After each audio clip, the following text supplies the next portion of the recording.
At my mom's birthday, everything seemed normal. Then my 10-year-old called me on the phone. "Get out now." "What happened?" I asked. Her voice shook. "Get out of the house." I obeyed. It was the last time I ever stepped foot in my parents' home. 3 months later, they were begging me to forgive them. It was just a birthday, a regular middle-of-the-road pastel and paper napkins kind of birthday. My mom had made that fruit tart she always makes when she wants to look low effort but still superior. My dad was telling one of his go-to stories about how hard life used to be. My sister Bianca had brought balloons and was acting like she hadn't spent the morning yelling at her kids. In other words, everything felt normal. The kind of normal you stop noticing when you live inside it. Same smells, same voices, same rhythms, a few laughs, some complaints. My daughter Freya had disappeared off somewhere to play or read. There were cupcakes, cheap wine, background music. No drama, no shouting, no tension I could feel in the air. I wasn't even thinking. I was just existing in it, floating through it, keeping my head down and my mouth shut like I'd trained myself to do. Keep things light. Don't bring up the hard stuff. Smile like you're not tired. Play along. Looking back now, I want to shake myself. How did I not feel it? How did I not notice anything was off? But I didn't. If anything, I thought maybe things were starting to get better. That maybe we'd all settled into some kind of peace. I even caught myself smiling once or twice, and then my phone rang. I pulled it out of my pocket and blinked at the screen. My daughter calling. That was strange. She usually just came and found me if she needed something. I looked around, didn't see her. Maybe she was upstairs or in the backyard. I answered. "Hey, what's up?" Her voice hit me like a punch. "Get out now." I stopped moving. The room didn't stop, but I did like the air had shifted. "What happened?" I asked. "Just get out of the house, please. Right now." Her voice was shaking. She was whispering. She sounded scared. I stood up slowly. My mind went blank, then loud. "What's going on? Did someone hurt her? Did she fall? Was someone in the house?" I didn't ask anything else. Just walked out the front door. Not a word to anyone. Not a glance at the snack table or my mom's bright smile. Not a check for my shoes. I just moved like my body had taken over, like I was outside of it, watching myself walk. When I stepped out, the air was still warm. The garden smelled like cut grass and cheap perfume. And there she was, standing by the driveway, backpack over one shoulder, her eyes locked on mine. She wasn't crying. She wasn't moving either. For a second, my heart stopped. Actually stopped. Then everything caught up. I rushed over. "What's going on? What happened? Can we go?" She said, "I don't want to talk here. Just get in the car." I looked at her hands, her face, the way she clutched the straps of her bag. She wasn't injured, but she looked hollow. "Did someone yell at you?" I asked. "Did someone say something?" "No," she said. "Not exactly. Just please, let's go." I nodded. My voice didn't work. I just turned, unlocked the car, and got in. We drove away in silence. Not fast, not dramatic. Just gone. No one saw us leave. Or if they did, no one stopped us. She stared out the window. I kept my hands tight on the wheel. My brain was trying to fill in blanks I didn't have. Did she hear something? Did someone hurt her? Did someone threaten her? Was it one of the other kids? Was it my mom? My dad? Everything was possible. Every idea was worse than the one before. I wanted to ask more. I didn't. We pulled into a parking lot by an old garden center a few blocks away. It was closed. Quiet. I turned off the engine, just sat there. Okay, I said, finally, gently. We're alone. You can tell me now what happened. She didn't answer. I looked at her. Her hands were in her lap. She was still staring straight ahead. After a moment, she said, I don't want to go back. Not to Grandma, not to Grandpa, not to that house. Not ever again. I felt like the breath had been knocked out of me. Her voice wasn't angry or dramatic. It was flat, honest. The way you say something when you've already made the decision and lived with it in your head for hours before saying it out loud.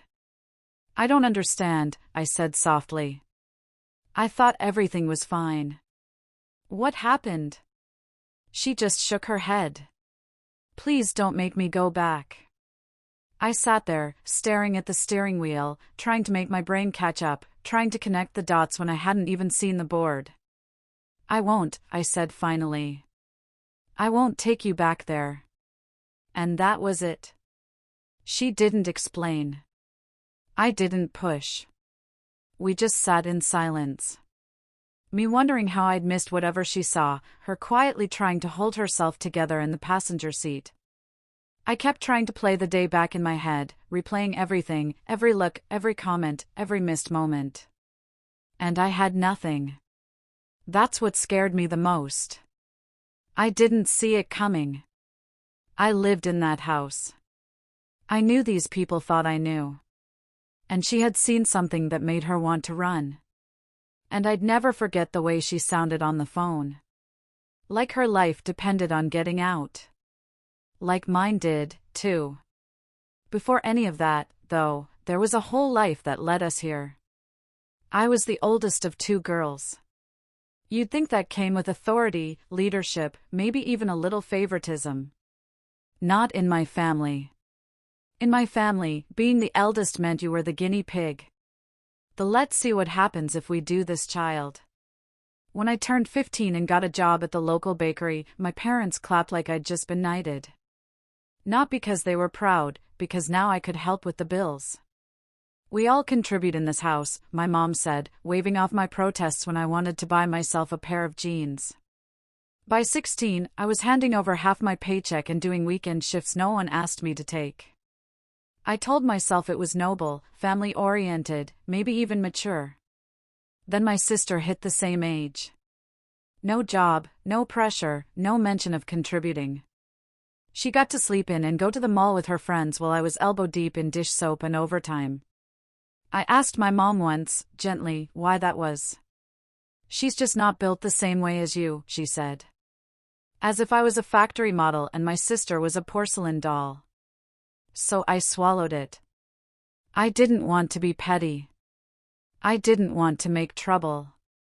Besides, I was doing okay. I had plans. I had a future. Or so I thought. I married young, too young, probably, but I thought I was happy. My husband, Vincent, was charming in that low-energy, passive sort of way that makes you think he's easygoing. He wasn't. I worked a lot. I had a good job, better than good. Long hours, good salary, solid reputation. Vincent worked part-time, said he wanted to spend more time with Freya, said I was better at the career stuff anyway. And at the time that worked for me. I didn't question it. I didn't realize how fast imbalance can start to feel like normal. Then things shifted gradually at first. He got short-tempered, withdrawn, snapped more often. His presence started to feel like walking on cracked glass. Nothing broken yet, but you felt it in your steps. And it bled over. Not just with me, with our daughter, too. Not hitting, not bruises, but shouting, slamming, long silences, threats muttered just low enough to deny. The final straw was the bottle. He threw it across the room. Didn't hit anyone. Didn't mean to, he said. But our daughter was in the hallway when it shattered. She flinched so hard she dropped the mug in her hands and something in me cracked. I didn't wait to see what came next. I packed a bag, took my daughter, walked out. I went back to the one place I never thought I'd need again. Home. Except it wasn't really home anymore. My parents took us in, technically, but it was clear from the beginning that it came at a cost. By moving back, I gave up my job. There was no way I could keep up that schedule as a single mom. Not with court hearings, trauma therapy, school pickups, and a kid who had started flinching at sudden noises. And in my line of work, part-time options are like unicorns. I settled for something flexible and humiliatingly underpaid, enough to survive, not enough to live, and definitely not enough to support anyone else. Which was a problem, because for years I'd been the golden goose. When I was still earning, I'd sent my parents money every month, covered big bills. Took care of small ones without the masking. I even paid for their all-inclusive vacation to Portugal 2 summers ago. They still talk about it like it was the highlight of their lives. So when the checks stopped, their lifestyle took a hit. Quiet but noticeable. They weren't happy, not openly, but in the little things. The way my mom sighed when she looked at the grocery bill, the way my dad brought up the water bill twice a week, the way they suddenly forgot to add me to the family group chat and the house was packed. My sister and her husband lived there too, along with their 2 toddlers who had the energy of caffeinated raccoons and zero volume control. They lived there basically rent-free. My parents doted on them, watched them, babysat, bragged. So I thought, if she can stay here with her circus, I can stay too, right? But it didn't feel right. From day one, I noticed the shift. My daughter's drawings didn't stay on the fridge for more than a day. Her plate was cleared before she finished.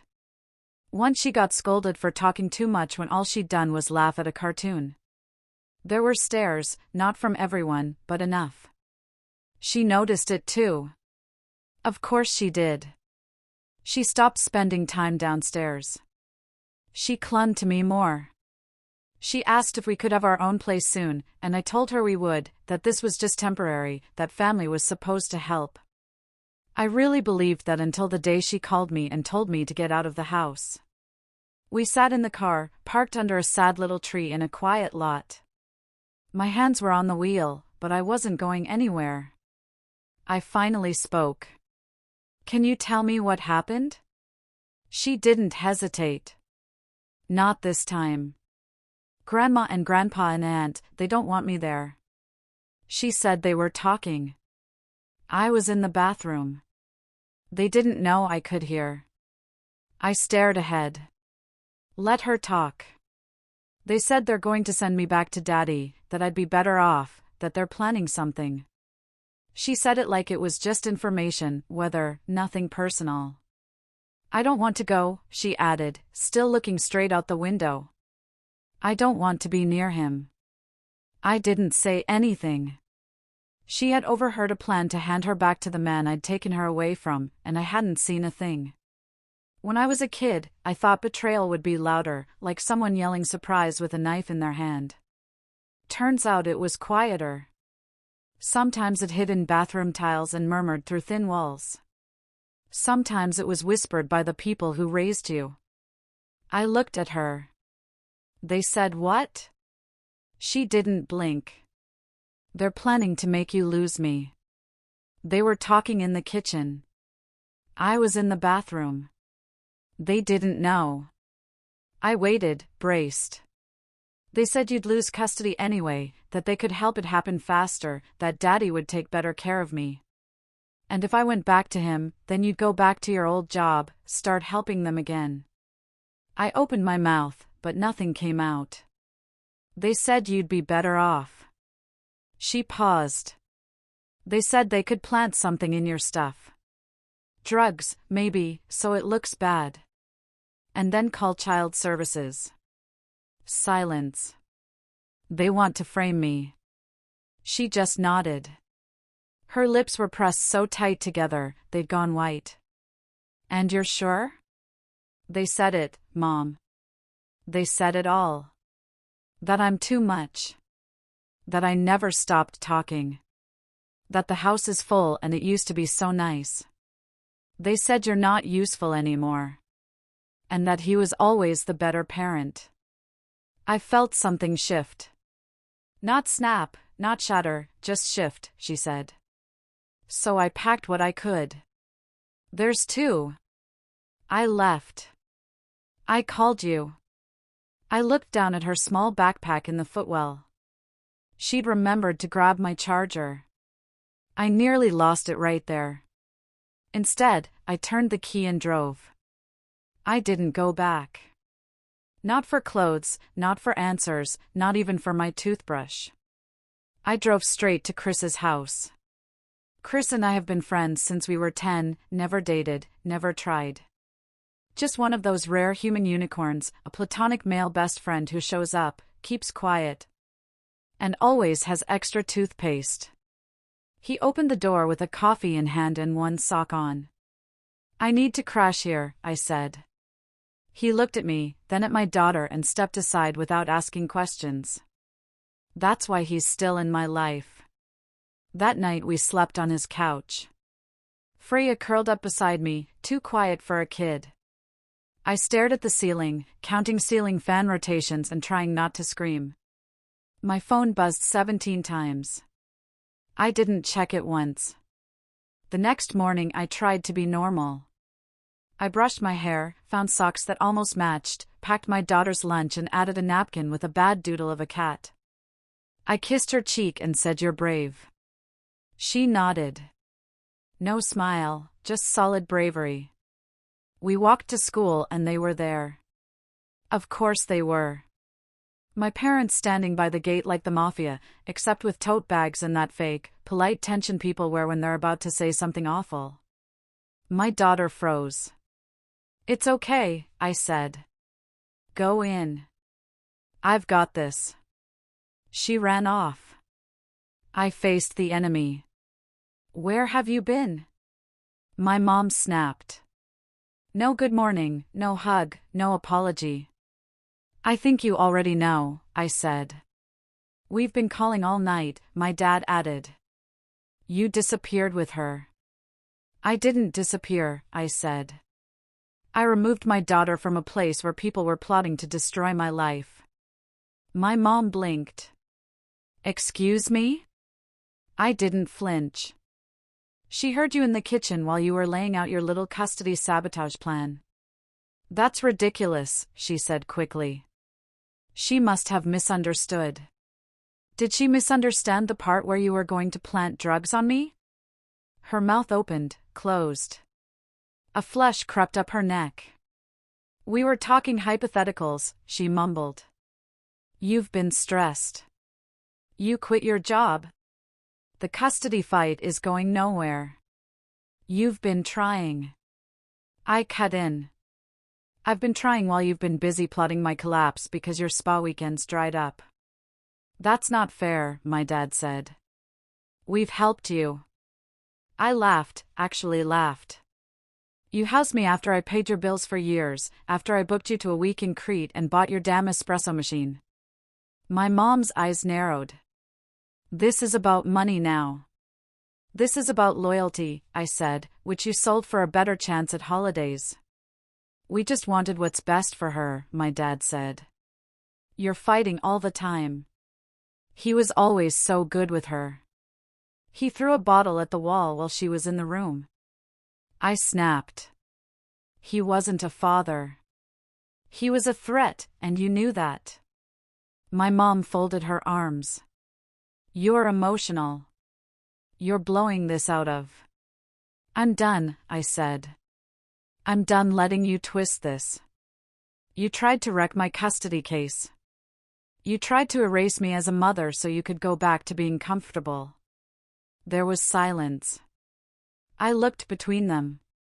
"You want comfort? You'll have it starting now. You'll never hear from me again. Not a cent. Not a visit. Not another ounce of me. Don't be dramatic, my dad said. I turned. You haven't seen dramatic. And I walked away that night. Chris found me in his kitchen. Arms wrapped around a mug of tea I hadn't touched. You okay? He asked gently. No, I said. But at least I know where I stand. My daughter came out in her pajamas holding the bad cat doodle napkin in her hand.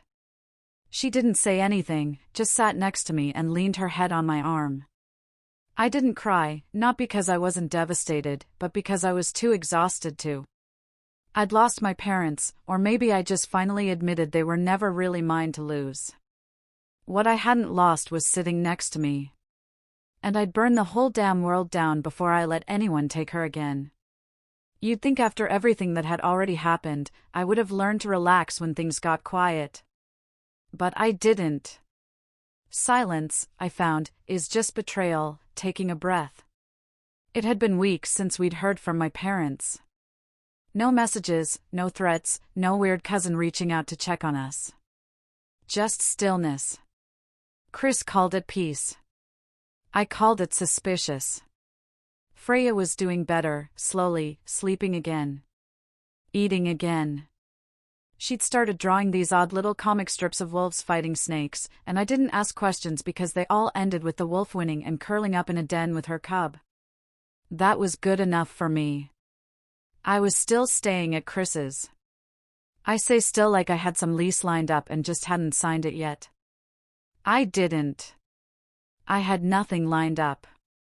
And Chris, bless him, hadn't once hinted that we were overstaying. He made Freya pancakes and me coffee and said things like you can stay as long as you need. And I started to believe he meant it. Then came the job offer. It was flexible, it paid well, and I wouldn't have to sell my soul or give up seeing my kid just to afford cheese again. I didn't cry when I got it, but I did lock myself in the bathroom and laugh until I coughed.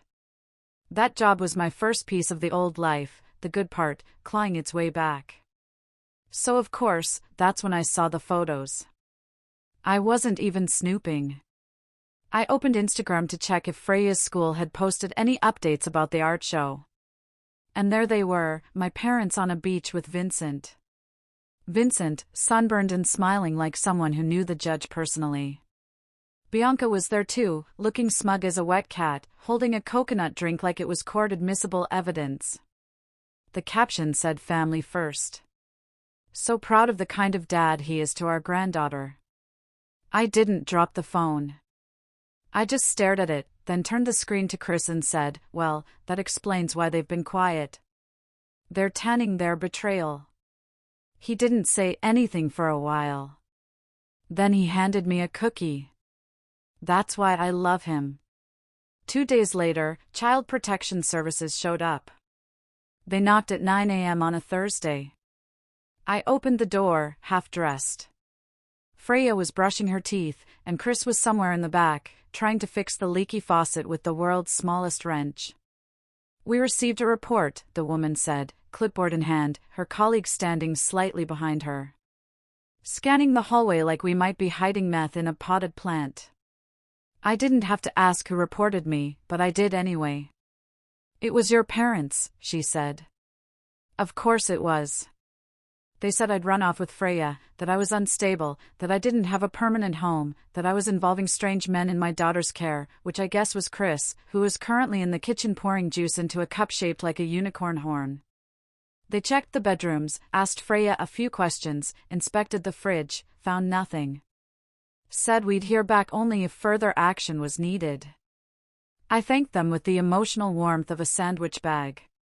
Then I went into the bathroom and vomited. The next day I sat across from my lawyer while he poked at a salad and said things like, "This is serious, Vanessa." "No kidding," I muttered.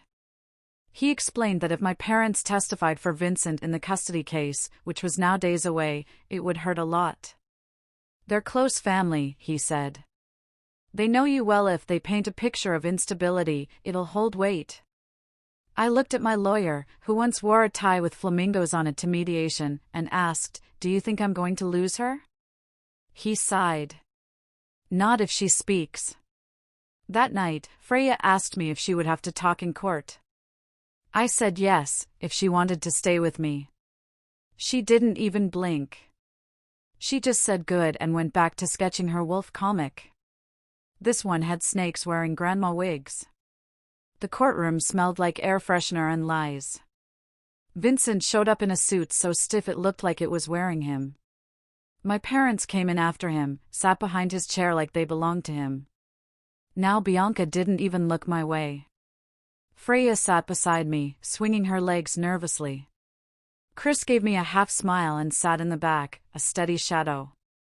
The first day was brutal.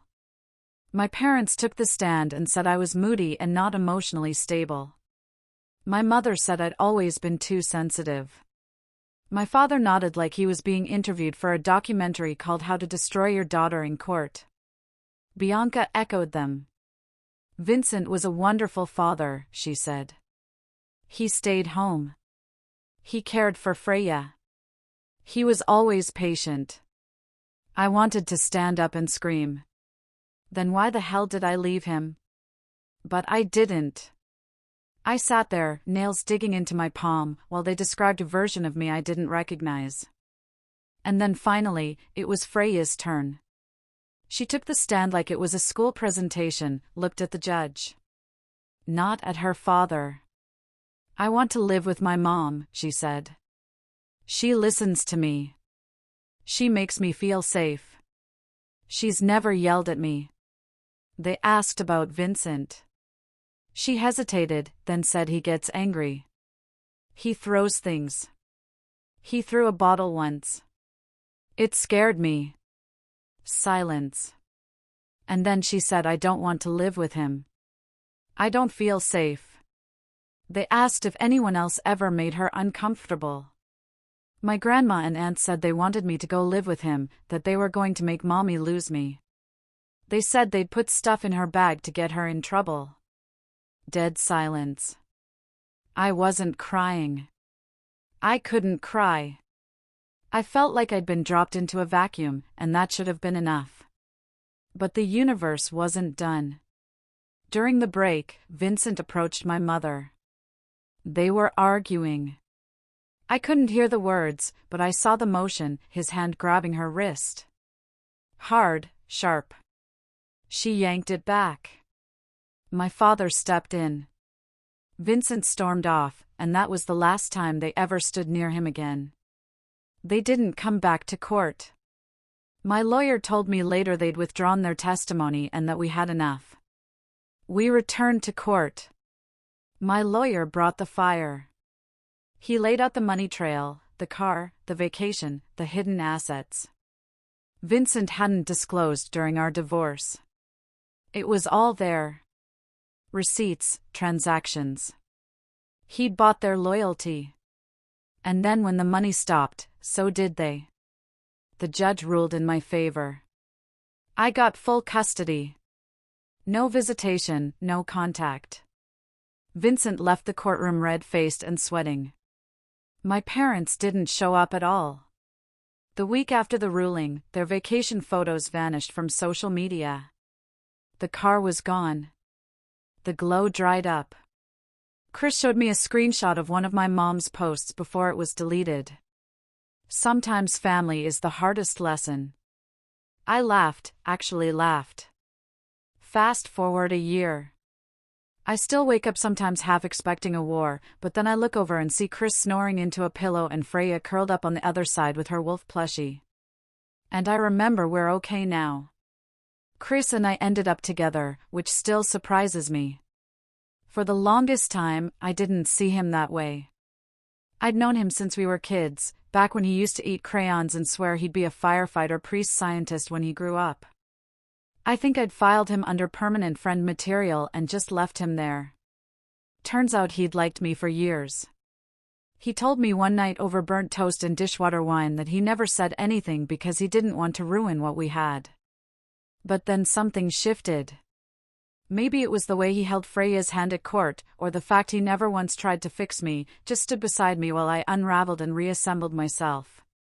Maybe it was just timing. Maybe it was everything. All I know is one night he kissed me and I kissed him back, and suddenly the whole world made a bit more sense. He's good to me, better than I thought possible. Freya loves him. He builds cardboard castles with her, listens to her wolf theories like they're gospel, and lets her win at Mario Kart exactly half the time. She told him the other day, "I'm glad you're part of our pack." He cried in the hallway, denies it, but I saw it. There was one attempt from my parents to reconcile. They showed up at the door one Saturday morning with pancakes. Literal pancakes. Like the smell of betrayal comes with syrup. They said they didn't understand what Vincent was really like and that maybe we could move past it all. I didn't even get to answer. Chris stepped into the hallway, looked them dead in the eye, and said, "You need to leave now." Freya peeked out and nodded like backup. They left. I haven't heard from them since. I did hear through the grapevine that things haven't been easy for them. Financially, they're struggling. Some people, extended family, old friends, cut ties after finding out what they tried to do. Apparently, trying to frame your daughter to win back a free babysitter and vacation fund doesn't play well at Bridge Club. Me. I'm doing okay, actually, better than okay. I've got a stable job. I like a daughter who laughs in her sleep, and a partner who makes me feel safe in ways I didn't know I needed. It's not flashy. It's not perfect, but it's mine. And I'll fight like hell to keep it. Did I go too far or not far enough? Let me know in the comments. And if you haven't already, please subscribe.